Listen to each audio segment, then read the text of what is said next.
بسم اللہ الرحمن الرحیم الحمدللہ رب العالمین والصلاة والسلام علی نبینا و حبیبنا و امامنا و قدوتنا محمد وعلی آلہ واصحابہ اجمعین، اما بعد۔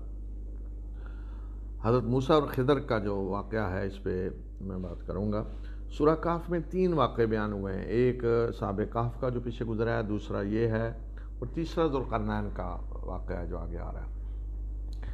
تو جس طرح یوسف کا قصہ آپ نے سنا سورہ یوسف میں، اس میں بڑی حکمتیں ہیں، بے پناہ حکمتیں ہیں، بڑا عظیم قصہ ہے، اسی طرح یہ جو قصہ ہے اس میں بھی بڑی حکمتیں ہیں، بلکہ ایسی ایسی چیزیں اللہ تعالیٰ نے ہمیں دکھائی ہیں اس قصے کے ذریعے معلوم ہوتی ہیں کہ جس سے انسان کو سمجھ آتا ہے کہ یہ کائنات کا نظام جو چل رہا ہے اور جس کو دیکھ کر بعض دفعہ ہم جلد بازی میں گھبرا جاتے ہیں، تو اس کے پیچھے کیا کیا حکمتیں کار فرما ہوتی ہیں جو ہمیں نظر نہیں آتی۔ تو یہ پورا قصہ جو ہے، تو یہ اثر میں حضرت موسیٰ کو اللہ تعالیٰ نے ایک تربیتی کورس کروایا۔ اللہ کے عظیم رسول حضرت موسیٰ اولو العظم رسولوں میں سے ہیں۔ اولو العظم رسول جو بڑے بڑے اللہ کے رسول کون ہیں؟ حضرت نوح ہیں، حضرت ابراہیم، حضرت موسیٰ، حضرت عیسیٰ اور محمد الرسول اللہ صلی اللہ علیہ وسلم، اللہ کے آخری رسول۔ تو عظیم جدوجہد انہوں نے کی۔ فرعون اتنے بڑے ظالم حکمران کے ساتھ کشمکش، پوری قوم غلام ہے اور بچوں کو قتل کیا جا رہا ہے، پیدا ہوتے ہی اتنی سخت آزمائشیں، قوم کو کیسے اس آزمائش سے نکالنا ہے۔ نظر آ رہا ہے کہ قوم فرعون کو اللہ تعالیٰ نے مسائل دیے ہوئے ہیں، طاقت دی ہوئی ہے، مسلسل بڑھتی جا رہی ہے اور بنی اسرائیل پہ ظلم ہو رہے ہیں۔ تو کیا حکمت ہے، کیوں ایسے ہو رہا ہے کیا؟ تو اس لیے اللہ تعالیٰ نے اس کے مطابق جن حالات سے وہ گزر رہے تھے تو انہیں ایک کورس کروایا۔ جس طرح حضرت ابراہیم کا واقعہ آتا ہے نا، پیچھے گزرا ہے سورہ آل عمران میں، کہ حضرت ابراہیم نے کہا کہ اے میرے رب مجھے دکھا تو مردوں کو کیسے زندہ کرتا ہے۔ تو اللہ تعالیٰ نے بتایا پرندوں کو اس طرح لے کے ذبح کر کے مختلف جگہوں پہ رکھیں اور منحوس کر لیں، پہلے پکاریں تو آپ کے بعد زندہ ہو کے آ جائیں گے۔ تو ابراہیم سے پوچھا کیوں، تو ایمان نہیں رکھتا؟ تو حضرت ابراہیم نے کہا کہ تاکہ میرا دل مطمئن ہو۔ تو اس طرح اللہ تعالیٰ اپنے انبیاء کے لیے بعض دفعہ غیب میں جو کچھ ہو رہا ہوتا ہے نا، تھوڑی دیر کے لیے اس کا پردہ ہٹاتے ہیں تاکہ انہیں دکھایا جائے کہ پیچھے کیا ہو رہا ہے۔ ظاہر ایک چیز یہ نظر آ رہی ہے نا، لیکن اس کے پیچھے غیب میں کیا ہے، تاکہ انہیں وہ حکمتیں ساری نظر آئیں، تاکہ انہیں جب کہا جا رہا ہے صبر کریں اس کام میں، صبر کریں اللہ کا فیصلہ آنے والا، تو انہیں پتہ ہو کہ حکمتیں پیچھے کیا ہیں، ان کے لیے صبر کرنا آسان ہو۔ تو وہ غیب کا پردہ ہٹا کر کچھ چیزیں اللہ تعالیٰ انبیاء کو دکھاتا ہے۔ تو اسی طرح کورس حضرت موسیٰ کو کروایا گیا، عملی کورس۔ ایک ہوتا ہے نا ویسے بتا دیں کسی کو یہ ہے جی کہ یہ حکمت ہوتی ہے، تو وہ اثر نہیں ہوتا، جو ایک عملی چیز سے گزار کے دکھایا جائے تو جو اثر ہوتا ہے۔ تو اس لیے اللہ تعالیٰ نے چاہا کہ عملی طور پہ تھوڑی دیر کے لیے وہ غیب کا پردہ حضرت موسیٰ کے لیے ہٹا دیا جائے تو انہیں اصل حقائق نظر آئیں کیا ہوتے ہیں۔ تو یہ ایک تربیتی کورس تھا۔ اس کے لیے حضرت موسیٰ کو کہا گیا کہ وہ اس سفر کریں، ایک ایسی جگہ جائیں جہاں 2 دریا آ کر ملتے ہیں۔ تو ظاہر یہ ہوتا ہے کہ یہ سوڈان جو ہے، خرطوم شہر ہے، اس کے قریب دریا نیل جو ہے اس کی شاید جگہ ہو سکتی ہے، وہ وہاں انہیں بھیجا گیا۔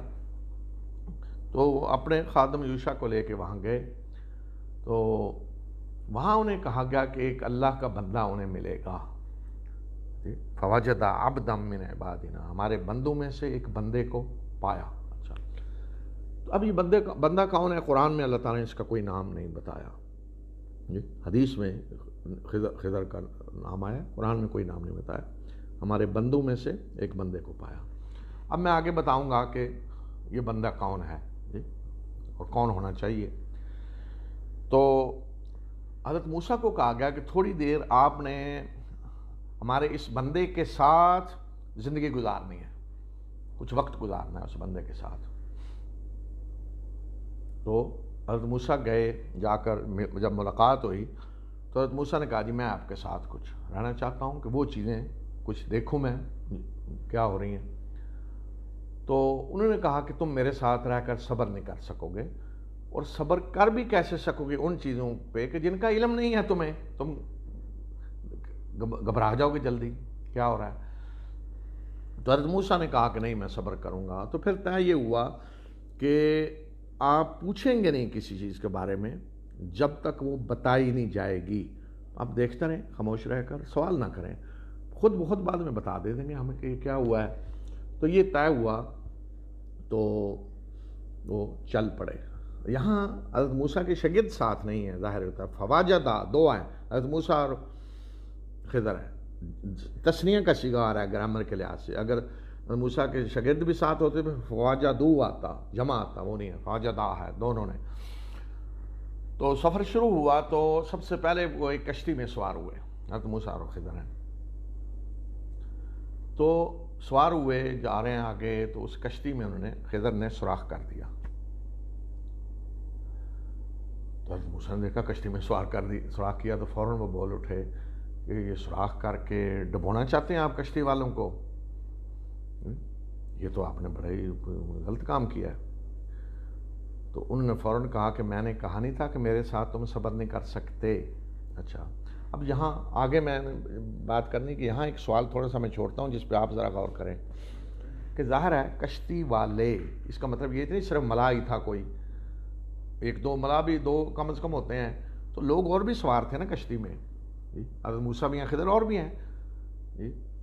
تو اب اگر حضرت خضر جو ہیں سوراخ کشتی میں کرنے کے لیے کوئی جو چاہیے نا، ڈنڈا ونڈا، کوئی تھوڑا چاہیے، سوراخ کو کاٹنا ہے، مار کے توڑنی ہے کشتی کا کتنا لکڑی کتنی موٹی ہوتی ہے، تو یا تو ایک سہارے سے کاٹا جائے یا کوئی تھوڑا بڑا ہو مار مار کے جس پہ سوراخ کیے جائیں، یہی ہو، اس کے بغیر تو نہیں سوراخ ہوتا۔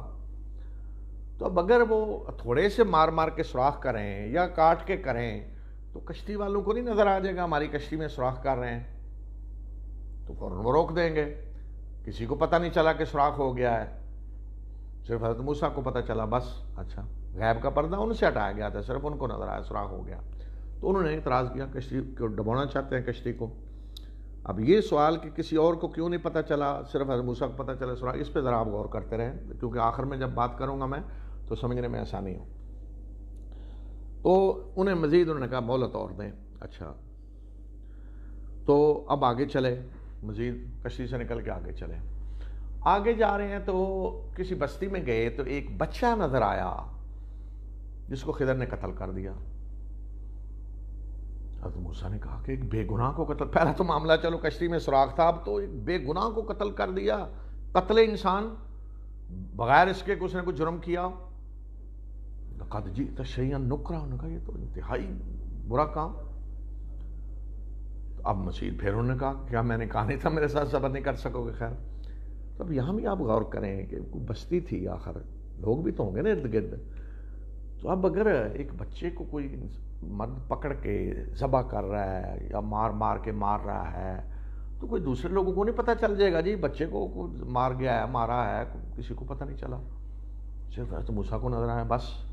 اچھا، اب انہوں نے کہا جی بس ایک موقع دے دیں، اگر اس کے بعد میں نے کوئی اور سوال کیا تو پھر مجھے ساتھ نہ رکھنا۔ اچھا، پھر آگے گئے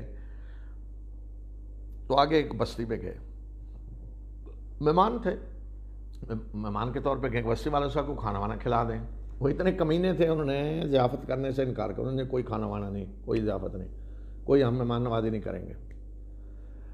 تو وہیں انہوں نے دیکھا کہ دیوار ایسی گرنے والی ہے، دیوار گرنے والی ہے، فاقامہ، تو خضر نے اسے سیدھا کر دیا۔ یہاں بھی دیکھیں کہ یہ نہیں کہ انہوں نے کہا جی حضرت موسیٰ کو ذرا آپ بھی ساتھ لگیں کو مل کے اس دیوار کو کر کے بناتا ہے، ایسے اقامہ ایسے ہاتھ لگایا دیوار سیدھی ہوگی، ختم۔ تو یہاں حضرت موسیٰ نے دوسری طرف کا سوال کر دیا، اس کا کوئی غلط کام کیا ہے، یہ کہا جی اتنے کمینے جنہوں نے کھانا بھی نہیں ہمیں دیا تو ان کی دیوار سیدھی کر دی، کچھ اجرت ہی لے لیتے ان سے، ایسے لوگوں سے بغیر اجرت کے ان کی دیوار سیدھی کر دی۔ انہوں نے کہا بس معاملہ ختم۔ 3 واقعے دیکھے حضرت موسیٰ نے۔ اب انہوں نے کہا کہ میں اب بتاتا ہوں ان تینوں چیزوں کے پیچھے حکمت کیا تھی، تینوں واقعات۔ پہلا، سوراخ کیوں کیا کشتی میں؟ تو انہوں نے کہا کہ یہ کشتی، کچھ مزدور تھے غریب جو اس کے ذریعے کو روزی کماتے تھے، آگے ایک بادشاہ کشتیوں پہ قبضہ کر رہا تھا، کو ہوگی مہم ایسی جیسے ہمارے نا تو کوئی جلسے ولسے گورنمنٹ کے ہوں تو بسوں پہ قبضے ہو رہے ہوتے ہیں، آرڈر ہوا ہے ڈپٹی کمشنر جی بسیں قابو کر کے لائیں، تو وہ کوئی کشتیوں پہ قبضہ ہو رہا تھا۔ تو انہوں نے کہا کہ آگے ایک بادشاہ کشتیوں پہ قبضہ کر رہا تھا، تو میں نے کہا اس میں سوراخ کر دوں، وہ جب دیکھیں گے کشتی ٹوٹی ہوئی ہے تو کہیں گے یہ ہمارے کام کی نہیں، تو وہ مزدور غریب لوگوں کی کشتی بچ جائے گی۔ تو اس کا مطلب یہ ہے کہ غریب لوگوں کو ایک بڑے نقصان سے بچانے کے لیے کہ پوری کشتی پہ ہی قبضہ ہو جائے، چھوٹا نقصان ان کا کیا گیا کہ جس کو مرمت کرا لیں گے۔ یہ حکمت تھی۔ زبردست کام ہے، زبردست کام ہے کہ ایک بڑے نقصان سے بچانے کے لیے ایک چھوٹا نقصان ہوا ہے۔ اچھا، لیکن یہ تو خضر نے حضرت موسیٰ کو بتائی ہے نا حکمت، کشتی والوں کو بھی بتائی کہ تمہاری کشتی اس لیے توڑ رہے ہیں، ان کو تو پتہ بھی نہیں نا کشتی میں سوراخ کون کر گیا اور کیسے ہو گیا، ورنہ وہ پکڑ لیتے، وہیں وہ دونوں کو گرفتار کر لیتے، پکڑ لیتے، اور خضر کہتے رہتے جی آپ کی کشتی میں سوراخ اس لیے کیا ہے کہ آگے بادشاہ، وہ نہ مانتے، وہ کہا جی اس طرح کی کہانیاں ہمیں نہ سنائیں، آپ نے ہماری کشتی توڑی ہے، یا تو صحیح کر کے جائیں یا اتنے پیسے دے کے جائیں، ہم نہیں چھوڑیں گے آپ کو۔ تو ظاہر ہے انہیں تو پتہ بھی نہیں چلا نا کشتی میں سوراخ ہو گیا ہے، یہ کہ وہ جب آگے پکڑنے والے دیکھیں گے کشتی صحیح ہے، دیکھیں نہیں نہیں یہ تو ٹوٹی ہوئی ہے، اس کو رہنے دیں۔ تو ایک بڑے نقصان سے بچانے کے لیے چھوٹا نقصان کیا گیا ہے۔ اس کی مثال آپ ایسے سمجھیں، جیسے آج کل واقعات ہوتے ہیں، بہت زیادہ خبریں ایسی آتی ہیں کہ مثلا کوئی جہاز کریش ہو گیا کہیں، تو کئی دفعہ خبریں آتی ہیں کہ کسی آدمی کہ میں نے جو اسی فلائٹ پہ سوار ہونا تھا، میرا راستے میں ایکسیڈنٹ ہو گیا اور میں لیٹ ہو گیا، نہیں پہنچ سکا، اور بعد میں خبر آئی کہ وہ جہاز کریش ہو گیا ہے۔ بہت زیادہ ایسے سنے واقعات کہ جہاز کریش ہو گیا، میرا ایکسیڈنٹ ہو گیا، میں نہیں پہنچ سکا۔ اب جب آدمی کا ایکسیڈنٹ ہوتا ہے وہ تو مصیبت میں ہے نا، میری فلائٹ گئی اور ایکسیڈنٹ ہو گیا، یا مثلا راستے میں ٹریفک کہیں اتنی جام ہو گئی، نہیں چل سکا، لیٹ ہو کے فلائٹ نکل گئی، بندہ رو رہا ہوتا ہے، غصہ، ایکسیڈنٹ ہو گیا، فلائٹ نکل گئی۔ اب ایکسیڈنٹ نقصان ہے نا، لیکن بڑے نقصان، جان سے بچا لیا اللہ نے ایکسیڈنٹ کر کے۔ اچھا، اس موقع پہ ایک آدمی ایئرپورٹ جا رہا ہو اور آپ اس کی گاڑی راستے میں روک کے توڑنا شروع کر دیں، اور وہ کیوں توڑ رہے ہیں جی؟ آپ کو جی بڑے نقصان سے بچانے کے لیے کر رہے ہیں، وہ مان لے گا بات آپ کی؟ ہاں، جب ہو جائے تو پھر بعد میں پہلے مان لے گا، وہ تو پکڑ کے پولیس کے حوالے کرے گا، میری گاڑی توڑ رہے ہیں، اور ان سے پوچھا کیوں توڑ رہے ہیں، یہ آپ کو جی بڑے نقصان سے بچانے کے لیے توڑ رہے ہیں، تو مان لے گا، بات سوال ہی نہیں پیدا ہوتا۔ پولیس کو کہیں وہ بھی نہیں مانیں گی نا، ظاہر ہے وہ غیب کا پردہ تو نہیں ہے ہٹا ہوا، آگے کیا ہونے والا کسی کو پتہ نہیں۔ تو یہ ہے پہلے واقعے میں حکمت، کہ ہمارے بہت سارے جو نقصان ہوتے ہیں زندگی میں، کوئی مصیبتیں آتی ہیں، تکلیفیں آتی ہیں، بہت سارے ایسے، تو ہم اس کو لے کے بیٹھ جاتے ہیں، یہ تکلیف، یہ مصیبت، یہ ہو گیا، یہ نقصان ہو گیا، فلاں بیمار ہو گیا، فلاں، لیکن یہ نہیں پتہ ہوتا کہ یہ بیماری، یہ مصیبت ہمیں کسی بڑی تباہی سے بچانے کے لیے آئی ہے، ہمیں کسی بڑی مصیبت سے بچانے کے لیے آئی ہے، کسی بڑے حادثے سے بچانے کے لیے آئی ہے، جو آگے غیب میں ہوتا ہے، ہمیں نہیں پتہ، تو ہم اس پہ رو رہے ہوتے ہیں۔ تو یہ تعلیم دی گئی ہے کہ آپ ظاہری جو کچھ ہو رہا ہے اس کو دیکھ کے نہ روئیں، یہ دیکھیں کہ اس چیز نے آپ کو کس چیز سے بچا لیا، آگے وہ آپ کو نہیں پتا کیا چیزیں ہیں جس کی وجہ سے آپ اس سے بچ گئے، وہ ہمارے سامنے تو غیب کا پردہ ہے نا، ہم نہیں جان سکتے۔ تو یہ سبق ہے جو اس میں دیا گیا ہے اس بڑے واقعے میں۔ اس میں پہلے میں یہ دیکھیں، میں نے زندگی میں کئی دفعہ دیکھا ایسا، کئی میرے سامنے ایسی چیزیں ہوئیں کہ کسی کا ایسا نقصان ہوا، بڑا نقصان، اور اس وقت ظاہر یہی کہا جاتا ہے نا نقصان ہے، لیکن وہ نقصان آگے چل کے پتہ چلا کچھ سالوں میں کہ وہ نقصان اسے بہت بڑے نقصان سے بچانے والا تھا، ثابت ہو گیا۔ وہ جو کسی کو ایک معمولی وہ چٹکا لگا بیماری کا، اسپتال پہنچنا پڑا، وہ اسے کسی بہت بڑی بیماری سے بچانے والا تھا۔ اچانک کسی مثلا تکلیف ہوئی، پتہ چلا جی ٹانگ ٹوٹی ہے، کرتے کرتے وہاں گیا، وہ چیک ہوا، دیکھتے چیک اپ ہوتے ہوتے پتہ چلا جی اس کی تو 2 شریانیں دل کی بند ہیں جی، کہ اگر وہ حادثہ نہ ہوتا، اسپتال نہ پہنچتا، تو وہ اچانک کہیں ہارٹ اٹیک ہو چکا ہوتا بڑا. تو یہ حکمت ہے جو پہلے میں واقعے میں بتائی گئی. اچھا، دوسرا کہ بچے کو قتل کر دینا، اس کی حکمت بتائی ہے جو وہ کیا ہے کہ اللہ تعالیٰ فرما رہے ہیں کہ یہ کام ہم نے کیوں کیا کہ وہ بچے کے والدین نیک تھے اور ہمیں اللہ تعالیٰ نے ہمیں اندیشہ تھا کہ وہ بچہ بڑا ہو کر اپنے کفر اور سرکشی کی وجہ سے ان کے لیے عذاب بن جائے گا. والدین نیک ہیں اور بچہ کفر سرکشی کی وجہ سے ان کے لیے عذاب بن جائے گا. اس لیے اللہ تعالیٰ ہم نے چاہا کہ وہ بچہ واپس لے لیں اور اس کی جگہ انہیں ایک اور بچہ دیں جو بڑا پاکیزہ اخلاق ہو اور والدین کے ساتھ بہترین سلوک کرنے والا ہو. ہم نے یہ لے کے دوسرا دے دیا.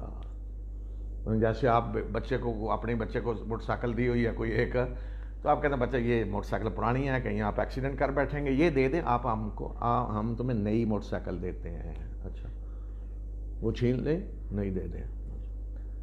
تو یہ اللہ تعالیٰ نے حکمت بتائی کہ وہ بچہ سرکش باغی بننا تھا، اس نے والدین کے لیے عذاب بننا تھا، ہم نے لے لیا، نیا بچہ دے دیا. یہ حکمت تھی، اس لیے اس کو موت دے دی.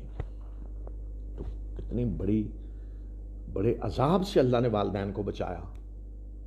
لیکن کیا ان والدین کو جب بچہ ان کا مرا، وہ تو مر گیا نا بچہ، ان کو بتایا گیا کہ بچہ اس لیے لیا گیا ہے تم سے کہ اس نے بڑا ہو کے یہ تمہیں تنگ کرنا تھا اور تمہیں ہم نے تاکہ اچھا بچہ دیں، اس لیے بتایا ان کو؟ ظاہر نہیں، ان کو تو نہیں بتایا گیا، موسیٰ کو بتایا گیا ہے نا. ان کے لیے تو یہی تھا نا حادثہ. جیسے کہتے ہیں جی دیکھیں کسی کا جوان بچہ مر گیا، ماں رو رہی ہے، باپ رو رہا ہے، بچہ قتل ہو گیا ہے یا مر گیا ہے، تو رو رہے ہیں، پریشان ہیں. ان کو تو نہیں حکمت بتائی گئی نا، ان کے لیے کہ پردہ غائب نہیں ہٹا نا، حضرت موسیٰ کے لیے ہٹا ہے. تو اب اگر وہ والدین اللہ پر ایمان رکھنے والے ہوں، حکمتوں کو سمجھنے والے ہوں، تو پھر ایمان کا جو نتیجہ ہے، جو تعلیم ہے قرآن کی، وہ کیا ہے کہ ایسی حالت میں جب آپ کا رب آپ کی کوئی آزمائش کر کے نقصان دے تو آپ یہ سمجھیں، صبر کریں کہ اس میں میرے لیے کوئی بہتری ہے میرے رب کی طرف سے. یہ پیغام ہے، میرے لیے کوئی بہتری ہے. میرے رب نے جب یہ لیا ہے تو اس کی جگہ وہ مجھے اچھی چیز دے گا. یہ مومن کا ایمان ہونا چاہیے. صبر تبھی ہو سکتا ہے. لیکن والدین کو تو نہیں بتایا گیا تھا اس لیے بچہ لیا گیا. تو اچھا، اب سوال ایک یہ بھی ہے، کوئی کہتا ہے جی اگر اللہ نے وہ بچہ مار کر اچھا بچہ دینا تھا تو اللہ پہلے ہی اچھا دے دیتا، پہلے برا کیوں دیا کہ اسے مارنا پڑے؟ اس لیے کہ والدین کا بھی تو امتحان لینا تھا نا. اگر پہلا مار کر دوسرا اچھا جو ہے نہ دیا جاتا، پہلے ہی اچھا دے دیا جاتا، تو والدین کا امتحان تو نہیں ہو سکتا تھا. تو اصل وہ اللہ تعالیٰ نے والدین کا امتحان لینا تھا کہ جب ان کا ایک بچہ مرے گا، موت آئے گی اسے، تو یہ صبر کرتے ہیں یا نہیں، اللہ پہ بھروسہ کرتے ہیں یا نہیں، اللہ کے فیصلوں پہ راضی ہوتے ہیں یا نہیں، یا یہ کہتے ہیں کہ نہیں کہ ہمارے رب نے لیا ہے اور ہمارا رب ہمیں اس سے بہتر دے گا، یہ کہتے ہیں یا نہیں. ان کا امتحان لینا تھا، اس لیے یہ واقع ہوا. تو اگر ان کے سامنے سے پردہ ہٹ جاتا، جس طرح حضرت موسیٰ کو بتا کے ان کو بتا دیا جاتا، تو پھر تو کوئی مسئلہ ہی نہیں تھا، پھر امتحان تو نہیں ہو سکتا تھا. لیکن ان کے لیے تو غیب کا پردہ پڑا ہوا تھا نا. تو اسی طرح بہت سارے بڑے بڑے نقصانات ہمیں جو ہوتے ہیں دنیا میں، اولاد اس طرح مرنا اور نقصانات، حادثے زندگی میں، تو ان میں بھی یہی ہوتا ہے کہ اللہ تعالیٰ ایک چیز آپ سے چھین کر، کوئی ایک نقصان پہنچا کر، اللہ تعالیٰ اس کے بدلے میں اور بہتر چیزیں آپ کو دینا چاہتا ہے، جو آپ کے لیے واقعی بہتر ہوں، جس میں آپ کے لیے بہت بھلائی ہو دنیا اور آخرت، وہ اللہ تعالیٰ دینا چاہتا ہے. لیکن چونکہ انسان نہیں جانتا، اس لیے اس کے لیے مشکل ہو جاتا ہے صبر کرنا، اور وہ چیختا ہے، چلاتا ہے، روتا ہے. یہ مثلا اس واقعے میں حکمت ہے. اور تیسرا جو ہے دیوار والا، تو اس میں اللہ تعالیٰ نے بتایا کہ وہ دیوار کیوں سیدھی کی گئی، کہ وہ اس شہر میں 2 یتیم بچوں کی تھی، ان کا باپ نیک تھا، اس نے اس دیوار کے نیچے ان کے لیے خزانہ رکھا ہوا تھا کہ وہ جب جوان ہوں تو وہ خزانہ نکال لیں، دیوار گرے، جوان ہوں تو خزانہ نکال لیں. لیکن اگر ابھی دیوار گر گئی تو وہ بچے یتیم ہیں، تو وہ کمینے لوگ شہر کے جنہوں نے ضیافت نہیں کی مہمانوں کی، وہ خزانہ تو لوٹ کے کھا جائیں گے، بچوں کو تو نہیں دیں گے۔ تو اس لیے اللہ نہیں چاہتا تھا کہ اب دیوار گرے، جبکہ بچے ابھی چھوٹے ہیں، اللہ چاہتا تھا دیوار اس وقت گرے جب یہ جوان ہو چکے ہوں۔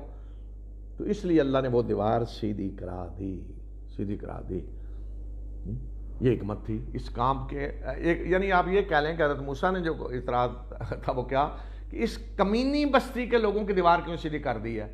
تو مطلب یہ ہے کہ بعض دفعہ کوئی اس طرح کے لوگوں کا کام جو سیدھا ہو رہا ہوتا ہے تو وہ ان کی وجہ سے نہیں ہو رہا ہوتا، ان کی پیچھے کوئی حکمت اور ہوتی ہے، کوئی بہتری اور ہوتی ہے، اللہ تعالیٰ کسی اور کا خیال رکھ رہا ہوتا ہے۔ تو وہاں اس کمینی بستی میں جب دیوار سیدھی ہوئی تو وہ ان بچوں کی وجہ سے تھی، یہ حکمت بتائی گئی۔ تو پھر ایک اور چیز یہاں دیکھیں، یہ کہا گیا کہ ان کے والد نے ایک انسان تھا، وَكَانَ أَبُوهُمَا صَالِحًا، اس لیے اللہ نے خیال رکھا کہ ان کے وہ خزانے کی حفاظت ہو۔ تو اس سے پتہ چلتا ہے کہ جو اللہ کے نیک بندے ہیں اللہ ان کی اولاد کی حفاظت کرتا ہے، ان کا خیال رکھتا ہے جی۔ لیکن یہ کب؟ کہ جب تک وہ بالغ نہیں ہو جاتے۔ جب بالغ ہو جاتے ہیں پھر وہ اپنے عمل کے خود ذمہ دار ہیں، پھر جو کچھ کرے وہ اپنا پھر تعلق ہے نا۔ اب انہوں نے اللہ سے تعلق ایسا رکھا ہے، اگر اپنے والد کی طرح ہی رکھا ہے، نیک ہے، تو پھر اللہ ان کا بھی خیال رکھے گا، اللہ ان سے بھی محبت کرے گا۔ لیکن اگر اللہ کا کوئی نیک بندہ ہے، اس کے بچے جوان ہو کر اللہ کے دشمن بن جاتے ہیں، باغی سرکش، پرواہ ہی نہیں کوئی، تو کیا ہے؟ پھر اللہ بھی انہیں چھوڑ دے گا۔ مثلا ایسے ہی دیکھیں، جیسے دنیاوی طور پہ ایک شخص دوست ہے کو کسی کا جی، تو اس کا وہ دوست فوت ہو گیا ہے، اس کے چھوٹے چھوٹے بچے ہیں دوست کے، ظاہر ہے خیال رکھے گا نا، اب میرے دوست کے بچے ہیں بندہ خیال رکھے گا۔ لیکن بچے اگر بڑے ہو خود بالغ ہو کر باپ کے دوست کا پرواہ نہ کریں، کوئی دوستی کا خیال نہیں، کچھ نہیں، بلکہ برا سلوک شروع کر دیں، تو وہ بھی پھر چھوڑ دے گا جائیں۔ تو اسی طرح اللہ تعالیٰ خیال رکھتا ہے اپنے نیک بندوں کی اولاد کا جب تک وہ بالغ نہیں ہوتے۔ بالغ ہونے کے بعد پھر ان کا اپنا عمل شروع ہوتا ہے، تو پھر ان کے عمل کے لحاظ سے اللہ ان کے ساتھ معاملہ کرتا ہے۔ تو یہ 3 واقعے ہیں جو یہاں بتائے گئے ہیں، ان میں حکمتیں میں نے سمجھا دی آپ کو جو ہیں۔ تو حضرت موسیٰ کے لیے یہ غیب کا پردہ ہٹایا گیا تھوڑی دیر کے لیے، تاکہ ان کو بتایا جائے کہ یہ ظاہری طور پہ جو کام آپ کو اتنا گھناؤنا نظر آیا ہے کہ ایک والدین ان کا بیٹا قتل ہو گیا ہے، اس کے پیچھے کتنی بڑی حکمتیں ہیں، ان والدین کے لیے کتنی بھلائی رکھی ہوئی ہے، یہ آپ کو نہیں پتہ یا آپ نہیں دیکھ سکتے، اس لیے آپ پریشان ہو جاتے ہیں۔ اچھا، اسی طرح وہ کشتی والا واقعہ کہ ایک نقصان جو ہوا ہے اس پہ رو رہے ہیں، ایک بڑے نقصان کا اللہ نے بچایا، وہ غیب میں ہے، وہ آپ نہیں دیکھ سکتے، اس لیے آپ پریشان ہوتے ہیں۔ تو لہذا آپ جو بھی اس طرح کے اللہ کے فیصلے ہیں ان پہ راضی رہیں، ان پہ مطمئن ہوں، اور یہ سمجھیں کہ اللہ کے یہ فیصلے آپ کے لیے بہتر ہیں، اس میں آپ کے لیے اللہ نے بھلائی رکھی ہے، لیکن آپ وہ بھلائی غیب میں ہے، آگے آپ کے لیے کیا ہے وہ آپ نہیں دیکھ سکتے، اس لیے آپ پریشان ہوتے ہیں۔ تو یہ حکمتیں بتائی گئی ہیں اس قصے کے اندر۔ اب یہاں ایک بڑا سوال جو اس قصے میں ہے وہ یہ ہے کہ خضر کون ہیں؟ اچھا، بعض لوگوں نے کہا جی وہ بھی اللہ کے رسول تھے۔ اگر اللہ کے رسول ہیں تو حضرت موسیٰ سے تو بڑا کوئی اللہ کا رسول نہیں ہے۔ میں نے کہا وہ تو اولو العزم رسولوں میں سے ہیں، تو حضرت موسیٰ کو کسی اور کے پاس بھیجا جائے گا؟ جی، حضرت موسیٰ اولو العزم رسول ہے۔ پھر ایک اور چیز ہے کہ اگر رسول مانے تو انسان ہے نا، تو کیا اللہ کے رسولوں کا یہ کام بھی ہوتا ہے کہ جسے چاہیں قتل کر دیں اور وہ کہیں جی والدین کی اس نے نافرمانی کی تھی اس لیے ہم نے اسے قتل؟ یہ اللہ کے رسول تو یہ کام نہیں کرتے، یہ ڈیوٹی تو اللہ کے رسولوں کی نہیں ہے جی۔ اللہ کے کسی رسول نے یہ کام نہیں کیا، نہ خود رسول اللہ علیہ وسلم نے یہ کام کیا، کسی بھی اللہ کے رسول نے یہ کام نہیں کیا، تو اس لیے اللہ کے رسول نہیں۔ ایک اور پھر یہ ہے کہ وہ اللہ کے رسول تو نہیں، کچھ لوگوں نے کہا وہ جی ولی ہیں اللہ کے۔ اچھا، یہ تو اور زیادہ خطرناک ہے۔ اس میں پہلی چیز تو یہ کہ اتنی خطرناک ہے کہ اللہ کے اولو العزم رسول حضرت موسیٰ عظیم رسول، کچھ عام عظیم رسول، انہیں ایک ولی کے پاس بھیجا جا رہا ہے ٹریننگ کے لیے، اور اس ولی کے سامنے پردہ غیب اللہ نے کھولا ہوا جو حضرت موسیٰ کے لیے نہیں کھلا ہوا، تو اس کا مطلب وہ اللہ کا ولی تو بڑا ہو گیا نا، حضرت موسیٰ سے بھی بڑا ہو گیا۔ یہ خطرناک چیز ہے، اور یہیں سے پھر یہ گمراہی نکالی گئی ہے۔ کیا؟ جنہوں نے کہا نا اللہ کے ولی ہیں، جی تو وہ گویا کہ پھر یہ نتیجہ نکال رہے ہیں کہ دیکھیں جی اللہ کے رسول اولو العزم رسولوں میں سے جو ہیں انہیں ولی کے پاس ٹریننگ کے لیے بھیجا جا رہا ہے. پھر وہ کہتے ہیں جی ولی نبیوں سے بھی زیادہ بڑے درجے والے ہیں, نبیوں کو ان کے پاس ٹریننگ کے لیے بھیجا جا رہا ہے, اور ولی وہ جانتے ہیں جو اللہ کے رسول نہیں جانتے. کتنی گمراہی کا راستہ نکالا جا رہا ہے کہ اللہ کا کوئی ولی اللہ کے رسول سے بڑا ہو سکتا ہے. کتنی گمراہی کا راستہ نکالا ہے, اور اسی سے پھر آگے ساری گمراہیاں نکالی گئی ہیں. یہ گمراہیاں سے جب انہیں کہا گیا جی ولی ہیں. اچھا اب دیکھیں کہ خضر نہ تو نبی ہیں نہ ولی ہیں, بلکہ وہ انسان نہیں ہیں, وہ اللہ کے فرشتے ہیں. اچھا اب یہاں کہا گیا جی فوجد عبدا من عبادنا, ہمارے بندوں میں سے ایک بندے کو پایا. تو فرشتے بھی تو اللہ کے بندے ہیں نا. اللہ نے فرشتوں کے بارے میں کہا بل عباد مکرمون, بلکہ وہ اللہ کے معزز بندے ہیں. فرشتے بھی بندے ہیں اللہ کے. تو یہ کام جو ہے نا جو خضر نے کیا, یہ اللہ کے فرشتے ہر وقت کر رہے ہوتے ہیں, ہر وقت ہو رہا ہے دنیا میں. جو میں نے کہا نا مثلا ایک آدمی ایئرپورٹ جا رہا ہے اور اس کو اللہ نے بچانا ہے, فلائٹ میں بیٹھنا ہے اس نے جی, تو تاکہ وہ نہ اس میں سوار ہو, تو اس کی گاڑی کا جو ایکسیڈنٹ ہوتا ہے وہ اللہ کا فرشتہ آ کے کو کرتا ہے. وہ گاڑی فرشتہ چلا کے لائے گا, مارے گا ایکسیڈنٹ ہو, یا کسی کی ٹانگ توڑنی ہے فلاں جگہ نا, اور موت سے بچے, ٹانگ ٹوٹے, اللہ کا فرشتہ آ کے کر رہا ہوگا. یہ تو ہر لمحے اللہ کے فرشتے یہ کام کر رہے ہوتے ہیں, ہر لمحے ہو رہا ہے. انسانی شکل میں بھی اللہ کے فرشتے آ کے کر رہے ہیں, اس کے بغیر بھی کر رہے ہیں. یہ ہو رہا ہے کائنات میں. اللہ کے فرشتوں کی ڈیوٹی ہے, اللہ کے حکم سے یہ سارے کام وہ کر رہے ہیں. ہم اس لیے میں نے کہا نا اب کشتی اگر اللہ کے رسول ہوں یا انسان ہو تو وہ تو تھوڑا لے کے توڑتے, یا کوئی کر کے, کسی کو پتہ چلتا کشتی ٹوٹی, کسی کو پتہ. صرف حضرت موسیٰ کے لیے غیب کا پردہ ہٹایا گیا تھا, انہیں نظر آیا. اب بچے کو قتل کرتے وقت کسی کو نظر نہیں آیا, بستی میں کچھ لوگوں کو کچھ نہیں, صرف حضرت موسیٰ کو نظر آیا. جیسے ہاتھ لگا بچہ گر گیا, ختم. یہی معاملہ دیوار کا فاقامہ, جیسے ہاتھ لگایا دیوار کھڑی ہو گئی. تو یہ اللہ کے فرشتے ہیں جو کام کر رہے ہیں. وہ فرشتے تھے, فرشتوں والے سارے کام انہوں نے کیے, اور آج بھی اللہ کے فرشتے اس طرح کے سارے کام کر رہے ہیں. میں نے ایک دفعہ خبر پڑھی ہے کافی عرصہ پہلے کہ ادھر کوئی بس راولپنڈی سے پشاور جا رہی تھی, تو ڈرائیور نے دیکھا کہ ایک بڑا ایک نا آدمی سفید داڑھی بڑا خوبصورت کھڑا ہے روڈ پہ. تو جیسے ہوتا نا اشارہ دیا اس نے, تو اس نے بریک لگائی فوراً, یعنی بیٹھنے کے لیے کھڑا ہے, بریک لگائی. وہ دوسرا اس کا جو کیا ہوتا ہے کنڈکٹر ساتھ, وہ نیچے اترا, سواری آئے, وہ کہتا ہے استاد جی کوئی سواری نہیں ہے, کون ہے, آپ کیوں روکی ہے؟ اچھا اب وہ پیچھے کہتا ہے چلیں تو استاد صاحب, ڈرائیور صاحب ختم, اسٹیئرنگ پہ موت آ چکی ہے. اب دیکھیں اگر روح قبض ہوتی گاڑی چلاتے ہوئے تو ساری بس والے اور بھی جانیں ان کی جاتی نا ساتھ. تو اللہ تعالیٰ نے کیا چاہا کہ صرف اس کی جان لینی ہے, تو اللہ کا فرشتہ کھڑا ہوا انسان بن کے, اس نے ہاتھ دیا, اس نے روکی, وہیں روح قبض کر لی. تو اس طرح اللہ کے فرشتے لاکھوں کی تعداد میں یہ کام دن رات ہو رہے ہیں, کر رہے ہیں. اللہ کے فرشتے مختلف طریقوں سے ہو رہے ہوتے ہیں, جو ہمیں نہیں پتہ غیب کے پیچھے کیا, پردے کے پیچھے کیا ہے. تو اس لیے یہ اس میں کوئی شک نہیں کہ خضر جو ہیں, نام اللہ قرآن میں تھے نا, حدیث میں آئے اس میں خضر کا کہ وہ فرشتے ہیں اللہ کے حکم سے. اس لیے وہ کہہ رہے ہیں میں نے جو کچھ کیا میں نے اپنی طرف سے نہیں کیا, ما فعلت عن امری, میں نے اپنے حکم سے نہیں کیا.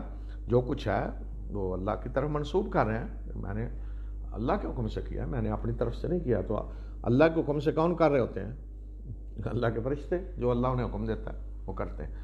تو میں نے بتایا کہ جن لوگوں نے انہیں انسان بنایا تو پھر یہ نتیجے نکالے, ولی بنا کے جی ولی نبیوں سے بڑے ہیں, گمراہی کے راستے کھولے.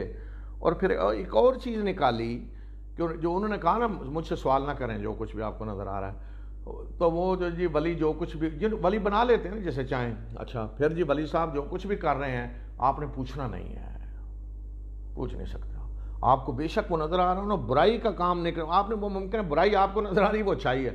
اس لیے اب بعض فرقوں میں اس طرح بھی ہے کہ کوئی ان کا بڑا کوئی شراب بھی پی رہا, وہ کہتے ہیں جی وہ شراب پیتا ہے لیکن وہ ہمیں شراب نظر آ رہی, وہ تو دودھ پی رہے ہوتے ہیں, ہمیں وہ شراب ہے, ان کے یہاں دودھ بن جاتی ہے جا کے. مثلا اس طرح کی عجیب و غریب چیزیں نکال لی جاتی ہیں.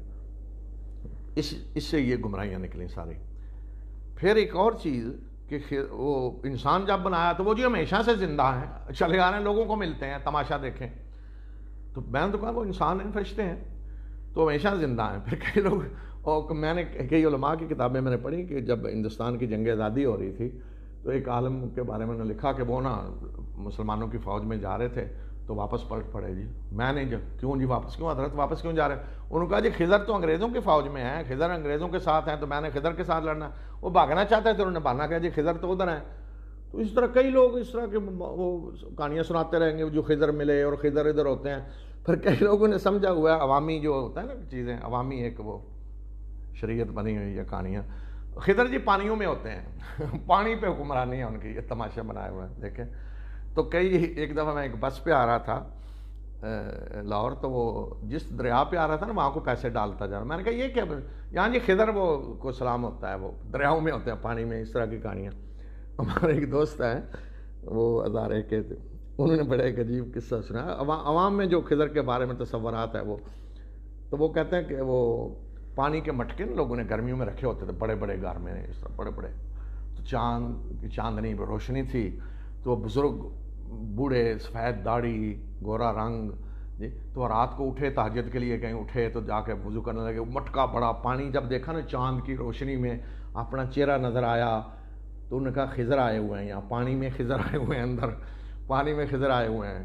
اچھا، بیوی کو جا کے جگایا، اٹھو وہ خضر آئے ہوئے ہیں سلام کرو جا کے. اچھا، بیوی جب گئی تو اس کو اپنا چہرہ نظر آیا. وہ کہتی ماں جی السلام علیکم. وہ شور کہتا ہے کہ خضر ہے ماں جی نہیں ہے. وہ کہتی ماں انہیں بھی نال ہی آئے نے. اسے تو وہ اپنا چہرہ نظر آیا نا.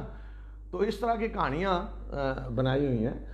تو خضر جو ہیں وہ فرشتے ہیں، اور اگر انہیں اس طرح فرشتے کی بجائے انسان مانے تو بڑے بڑے خطرناک چیزیں اس سے نکلتی ہیں جو لوگوں نے گمراہی کے راستے نکالے ہیں. اور جو کچھ انہوں نے کیا ہے وہ سب کچھ اعمال سارے وہ بتا رہے ہیں کہ وہ فرشتوں کے کرنے کے کام ہیں. وہ آج بھی فرشتے اللہ کے حکم سے کر رہے ہیں. تو اللہ تعالیٰ ہمیں اس طرح کی گمراہیوں سے بچائے، اور جو قرآن نے جو کچھ بتایا ہے اس کو صحیح ہمیں سمجھنے کی توفیق اللہ تعالیٰ عطا کرے. آخر دعوانا الحمدللہ رب العالمین.